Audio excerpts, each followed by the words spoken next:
Hi friends, welcome to my channel Dr. P.R. Lakshmi, a child development consultant and motivational speaker. First of all, thank you so much to all of you for your sack of love and wishes. So as I told you in my previous video, today's topic is post-traumatic disorder, stress disorder in children. इसको हम short form में क्या बोलते हैं? PTSD भी बोलते हैं, short में इसको बोलते हैं। मैं बता दूं आप लोगों की कि यह एक मेंटल डिसऑर्डर होती है जो बच्चों में पाई जाती है। ऐसे बच्चे जो होते हैं इसमें घटनाओं का वर्तमान अपने साथ घटित या जो उनके साथ घट गई रहती है, बच्चों के साथ घटना जो घट गई रहती है ना, इसमें बच्चे जो होते हैं वो समझ नहीं पाते, उनकी प्रतिक्रियाएं भी वो कर देते हैं। इस डिसऑर्डर के कारण से जो पुरानी बातों का बार बार याद आना, बच्चों का बुरे सपने आना और अपना ध्यान केंद्रित ना कर पाना जैसी समस्याएं भी देखने को मिलती हैं इसमें। पोस्ट ट्रॉमेटिक स्ट्रेस डिसऑर्डर में कारण बच्चों का सामान्य जीवन जीना बहुत ही मुश्किल हो जाता है। उसे सोचने समझने के साथ साथ किसी कार्य को करने में भी बहुत ही परेशानियों का सामना करना पड़ता है, जिससे बच्चों के लिए हर दिन एक चैलेंज बन जाता है।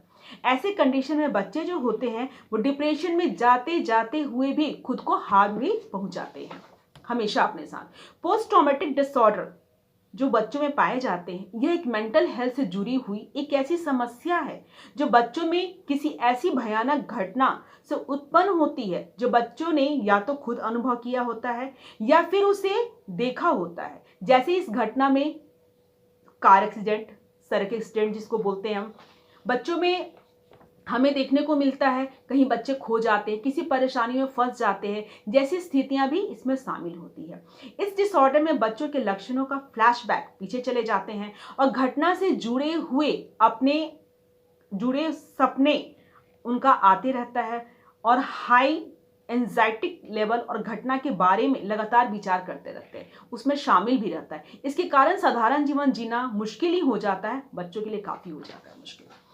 और बच्चों का जो ये डिसऑर्डर जो बच्चों से रिलेटेड है, इसमें आइए हम लोग काउज देख लेते हैं कि ये किस कारण से बच्चों में पाया जाता है। इस डिसऑर्डर से पीड़ित बच्चे जो होते हैं बहुत चिड़चिड़े हो जाते हैं, उनका कंसंट्रेशन पर भी इफेक्ट बहुत ज़्यादा पड़ता है, जिससे नॉर्मल चीज़ें जो करने वाले रहते हैं, सोचने वाले बच्चों को परेशानियाँ आती है, वो नॉर्मल चीज़ें ना सोच पाते ना कर पाते हैं।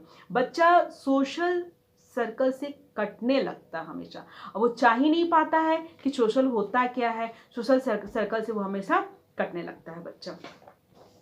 बच्चे जो होते हैं वो किसी से जल्दी घुलना मिलना पसंद नहीं करते हैं। बहुत सारी सिचुएशन में तो बच्चे खुद को नुकसान भी पहुंचाते हैं और वो कोशिश करते हैं कि हम अपने आप को कितना ज़्यादा हार्म कर पाए, ताकि वो उस घटना या उससे जुड़ी हुई यादों को वो फिर से रिपीट कर सके, फिर से पा सके।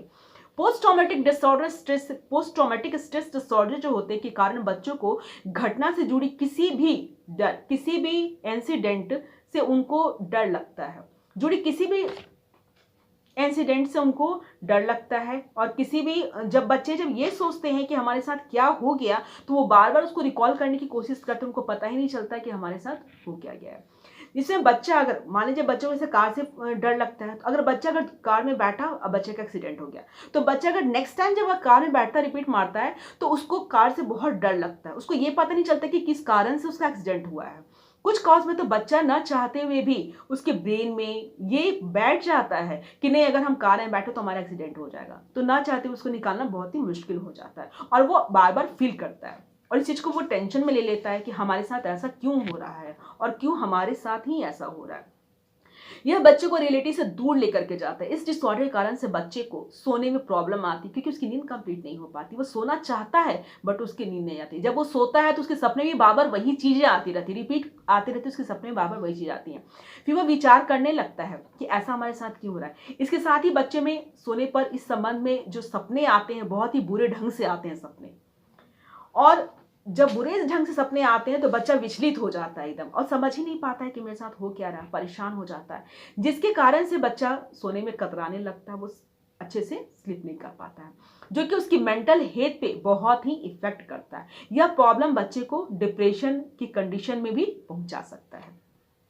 ऐसा देखने में आता है कि B A Mitchell and D A Bloch, जो कि अमेरिका के बहुत ही बड़े साइकेट्रिक्स हैं, उन्होंने कहा है कि पोस्ट ट्रॉमेटिक स्ट्रेस डिसऑर्डर जो बच्चों में देखने को मिलता है, उनमें बच्चे जो उनके साथ कल को बीता हुआ वह अपने ब्रेन में निकाल ही नहीं पाते। उनके साथ जो बच्चों के साथ जो ब्रेन में बैठा हुआ रहता है, जो कल हमारे साथ पास्ट में क्या हुआ था, वो चाह कर के भी नहीं निकाल पाते हैं और बार बार उस सीन को क्रिएट करते हैं। बच्चे होते हैं ना, खुद सीन को क्रिएट करते हैं, जो बच्चे खुद सीन को क्रिएट करते हैं और चाह कर भी उस चीज को निकाल नहीं पाते हैं। आइए थोड़ा इसको हम सिम्टम देख लेते हैं, लक्षण इसके क्या होते हैं। जैसे अजीबोगरीब थॉट्स आना इनके होते हैं, कभी कभी अजीबोगरीब थॉट्स आते हैं, वो चाह के भी बता नहीं पाते हैं पेरेंट्स को कि हमारे थॉट्स कैसे आ रहे हैं। वो देख रहा है, वो थॉट्स उसके आ रहा है, लेकिन वो बताए मुंह से बोल ही नहीं पाता कि थॉट्स किस टाइप के आ रहे हैं। डरावने सपने आते हैं, बच्चा उठा एकदम डर करके, डरावने सपने आ गए, लेकिन जब पूछेंगे कि अरे क्या हो गया, पसीने पसीने हो गया, बच्चा डर गया एकदम, तो उसको पता ही नहीं कि सपने में क्या आया, रोना स्टार्ट, चिल्लाना स्टार्ट। पेरेंट्स भी थोड़ा सा घबरा जाते हैं कि इसमें घबराने की कोई बात नहीं, क्योंकि तो डिसऑर्डर है। तो डिसऑर्डर है तो उसकी तो परेशानी, अगर परेशानी है जहाँ पे अगर बीमारी है तो वहीं पे बगल में ही इलाज होती है उसकी। तो हर एक सिचुएशन में इसका जो लक्षण, हर एक सिचुएशन में बच्चे जो होते हैं उसको अवॉइड करते हैं। जैसे मान लीजिए एग्जामिनेशन को ले लेते हैं, जैसे कि आफ्टर 1 मंथ एग्जामिनेशन है, तो बच्चे जो होते हैं अच्छा ठीक है कोई बात नहीं है, अभी तो बहुत सारा टाइम है, फिर पढ़ लेंगे हम लोग, ठीक है। ऐसे करते करते 1 वीक बचा, फिर अच्छा ठीक है ना, टाइम है, पढ़ लेंगे, कोई दिक्कत नहीं, कल एग्जामिनेशन है, 24 आवर्स है ना, 24 आवर्स में पढ़ लेंगे, कोई दिक्कत नहीं है। तो बच्चे इस चीज को भी अवॉइड करते हैं। तो ये भी एक तरह का डिसऑर्डर होता है, यही डिसऑर्डर होता है। कभी अपने फ्यूचर के बारे में नहीं सोचना, बच्चे ये पेरेंट्स बताते हैं कि तुम मन लगा के पढ़ो, तुम ऐसा कुछ, बच्चे बिल्कुल भी हमेशा इग्नोर करते हैं, मस्ती करते हैं उसको, बच्चे बिल्कुल भी नहीं सोचते हैं। हर चीज को बहुत ही सिंपली ढंग से बच्चे लेते हैं, बच्चे बहुत ही सिंपल ढंग से लेते हैं, बच्चों को पता नहीं रहता क्योंकि, लेकिन पेरेंट्स को तो पता होना चाहिए कि हमारा बच्चा ऐसा क्यों कर रहा है।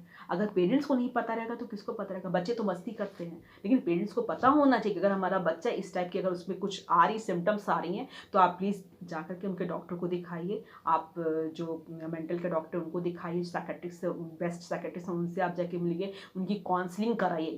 ये तो है उनके, और क्या है।